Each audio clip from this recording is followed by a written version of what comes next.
तुम्हारा सकता हो करना अपने नहीं आए महादेव सुना सुनाए नाम से लोग अरे सब पिया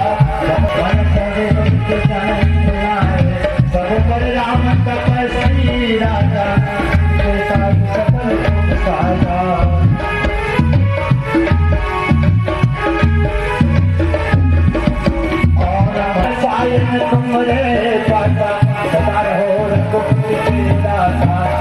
संत जी का प्रवचन कुछ ही समय में आप इनके मुखारबिन से श्रवण कीजिएगा।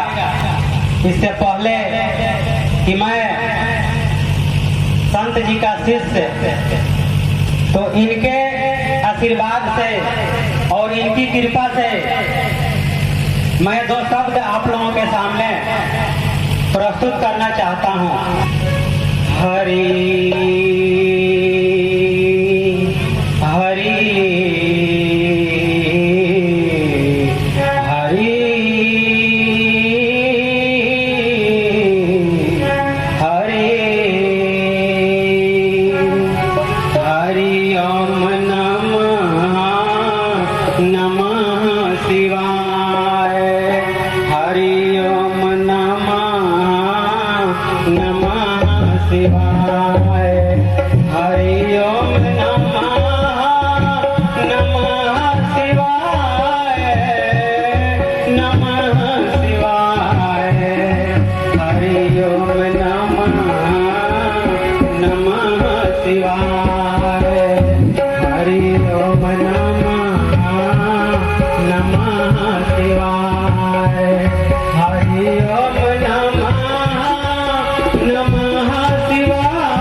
शेखपुरा के सभी भक्तगणों का बहुत बहुत मैं आभार व्यक्त करता हूँ, जिन्होंने इस रामलीला को श्रवण करने के लिए और उससे पहले हमारे संत जी का प्रवचन को श्रवण करने के लिए आए हुए हैं।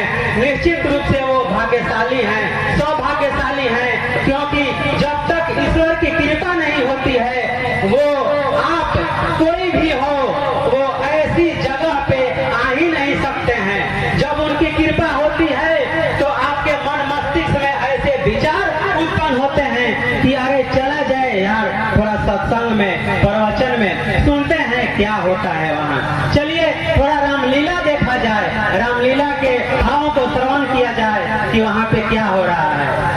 हम रामलीला देख रहे हैं। रामलीला अर्थात राम के लीलाओं को इसमें दिखाया जाता है। रामलीला कोई मनोरंजन का विषय नहीं है, क्योंकि राम का चरित्र कोई कॉमेडी का चरित्र नहीं है, कोई मजाक का विषय नहीं है। उन्होंने लीलाओं को दिखाने के लिए कि मानव को इस जिंदगी में कौन कौन से कर्म करने पड़ते हैं, कौन कौन से कष्ट भुगतने पड़ते हैं, स्वयं भगवान को अवतार लेना पड़ा।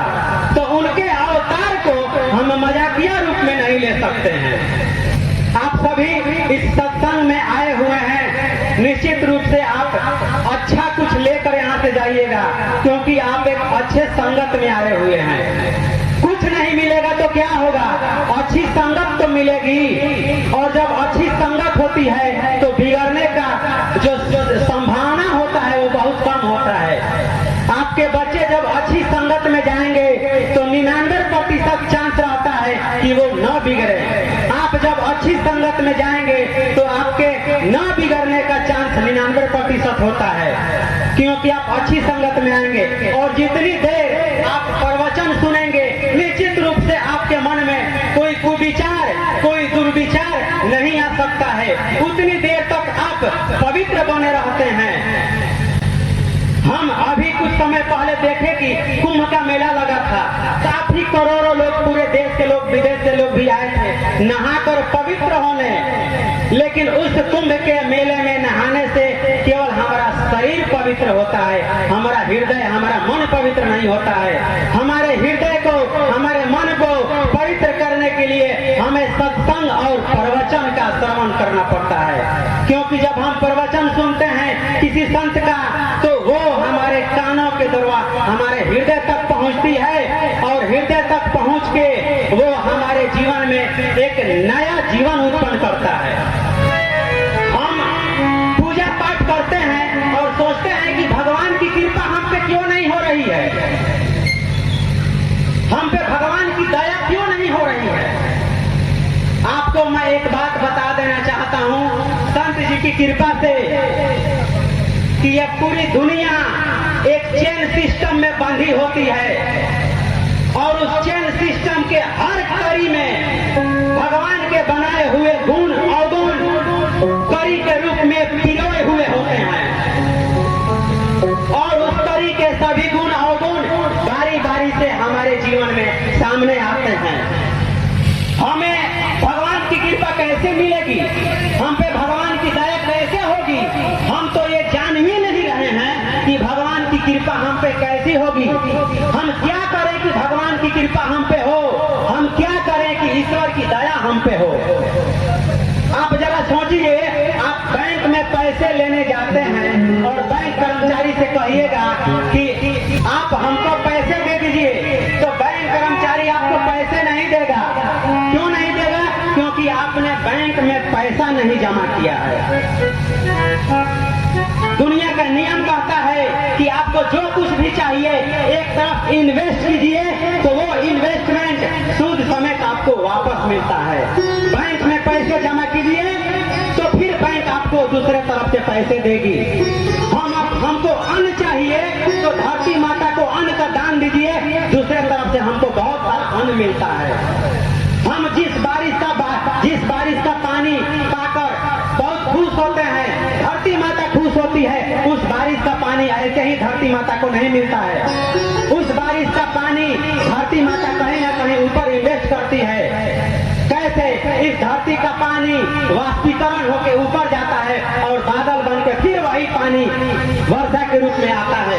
तो हमको जो भी चीज चाहिए उसका इन्वेस्टमेंट करें, आपको मिलेगा। सोच रहे हैं कि हम हमारे नाती पोते बेटा सेवा नहीं कर रहे हैं, कैसे करेंगे?